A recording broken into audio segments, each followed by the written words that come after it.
एक कंपनी में दो एम्प्लॉय थे, दोनों की जॉब लगी सेम टाइम पे उसी कंपनी में। जुलाई 2024 में जॉब लगी।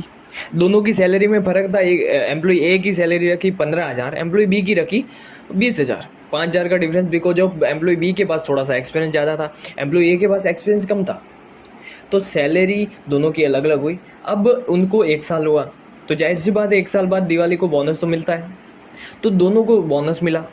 तो अभी जाहिर सी बात है कि दोनों को सेम बोनस मिलना चाहिए, है ना, क्योंकि दोनों सेम टाइम पे उनके लगे और दोनों में थोड़ा बहुत एक्सपीरियंस का फ़र्क हो सकता है, लेकिन बोनस परफॉर्मेंस पे मिलती है।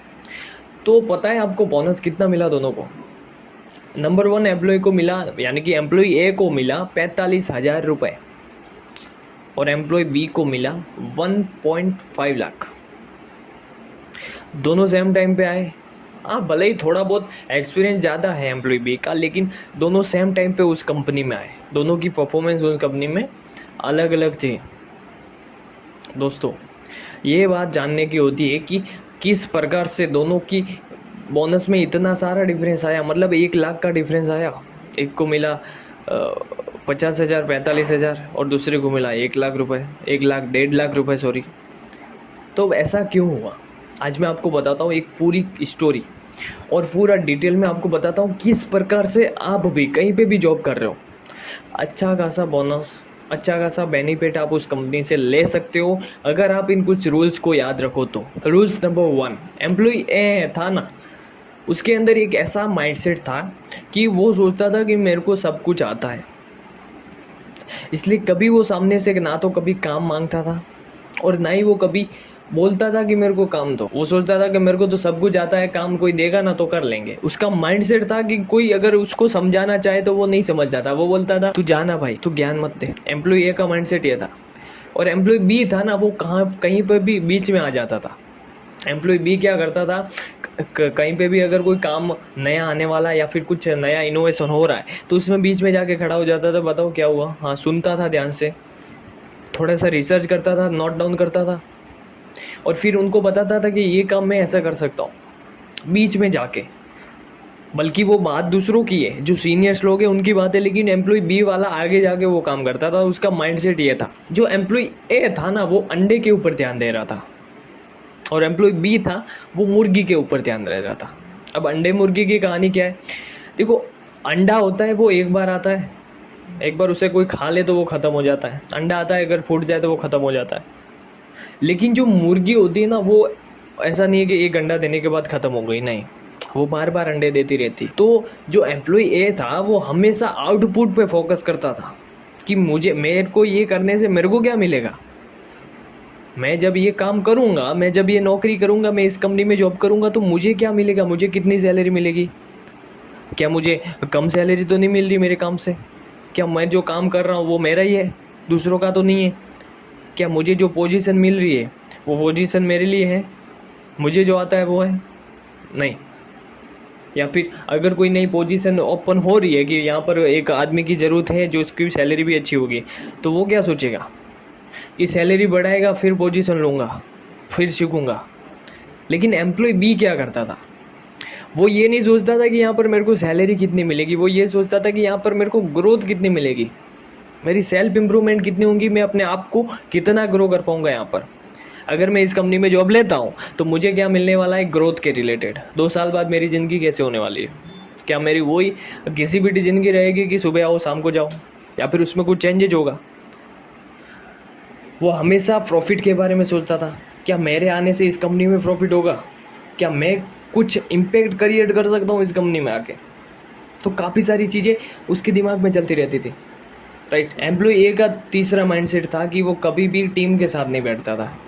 वो हमेशा जैसे ही उसको फ्री टाइम हुआ, जैसे ही उसका काम ख़त्म हुआ, देखो ऐसा नहीं है कि डेली काम रहता है, डेली काम नहीं रहता, दिन में 1-2 घंटे फ्री मिलते ही है।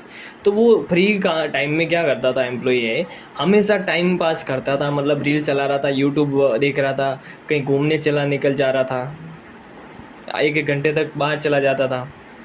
लेकिन एम्प्लॉय बी क्या करता था, जैसे ही उसको टाइम मिलता था तो वो जाता था टीम के साथ बैठता था। टीम मतलब उस कंपनी में जो लोग काम करते थे, जो डिपार्टमेंट काम कर रहे थे, उन डिपार्टमेंट में जाके उनसे चर्चा करता था कुछ न कुछ बारे में, उनके काम के बारे में सीखता रहता था, मतलब पूछता रहता था क्वेश्चन कि आपको क्या दिक्कत हुई, इसमें कोई प्रॉब्लम आ रही है कि नहीं आ रही है, मैं क्या कर सकता हूँ, ऐसे कई सारे क्वेश्चन पूछता था। तो वो बंदा जाके उन सब से मिला। एम्प्लॉय बी ने अच्छी खासी अपनी रिलेशन बनाई टीम के साथ, टीम वर्क करता था वो। चौथा माइंडसेट दोनों का था, एम्प्लॉय ए हमेशा टीम का सपोर्ट नहीं करता। 5 मेंबर है उसके साथ, ठीक है, 5 स्टाफ है उसके सेम अकाउंट डिपार्टमेंट में, लेकिन अगर किसी दूसरे को प्रॉब्लम आई ना तो वो इन्वॉल्व नहीं होता था उसमें कि तेरे को क्या प्रॉब्लम है, ला ना, मैं अगर सॉल्व कर सकता हूँ तो ला, मैं करता हूँ। नहीं, ये उसका काम है, वो ही करेगा। मेरे को मेरा पगार मिल रहा है, मैं मेरा काम कर रहा हूँ, डन। वो उसका काम है, वो मगजमारी है, वो करने दो उसको। लेकिन एम्प्लॉय भी क्या करता था, वो बंदा, उसके स्टाफ सिर्फ 2 ही थे, तो वो दोनों को तो संभाल ही रहा था। उसके अलावा पास वाली कंपनी जो जो उसकी थी, उसी ऑनर की थी, उसमें भी वो 5 एम्प्लॉय थे ना, उनकी हेल्प करता था। तो एम्प्लॉय बी है ना, एम्प्लॉय ए की भी हेल्प करता था। वो जाता था कि ला तेरा मैटर ला, मैं बताता हूँ, राइट। तो वो बंदा क्या था, एक्टिव था टीम वर्क में, उसकी पता था कि टीम वर्क कैसे होता है।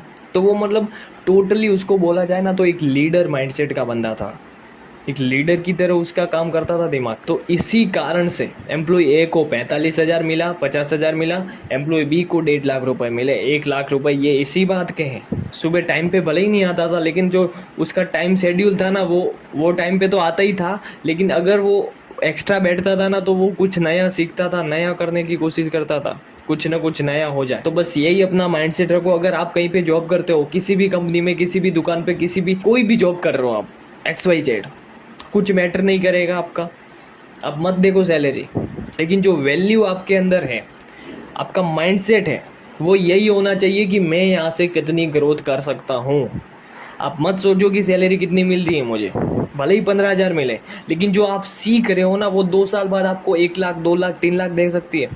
उसके बारे में सोचो, उसके बारे में सोचो कि यार कैसे हो सकता है वो। अगर वो वहाँ मिल रहा है तो जॉब करो, वरना जॉब छोड़ दो, खुली यहाँ बात है। मैं किसी का गलत नहीं बोलना चाहता हूँ, लेकिन हकीकत यही है, अगर आपको कुछ सीखने को नहीं मिल रहा है ना तो जॉब छोड़ दो, वरना यही 9 की 5 की जॉब ज़िंदगी भर करते रहोगे, कभी पैसे नहीं कमा पाओगे, कुछ नहीं कर पाओगे। लेकिन अगर आपको कुछ करना है तो ये सब छोड़ना पड़ेगा। तो थैंक यू सो मच। ये 2-4 दिन दिवाली के बाद, ये जो स्टोरी थी ना, ये मेरी थी, मैंने मेरी बताई, ठीक है। तो आप अंदाज़ा लगा सकते हो कि एम्प्लॉय बी कौन था और एम्प्लॉय ए कौन था, ठीक है। तो थैंक यू सो मच। इस वीडियो को यही विराम देते हैं। अगर मेरे से कुछ गलत शब्द निकल गए हो तो मुझे माफ़ कीजिएगा, क्योंकि देखो, रियलिटी में सबके साथ शेयर करता रहता हूँ। तो थैंक यू सो मच, मिलेंगे नेक्स्ट वीडियो में, तब तक के लिए जय हिंद, जय भारत।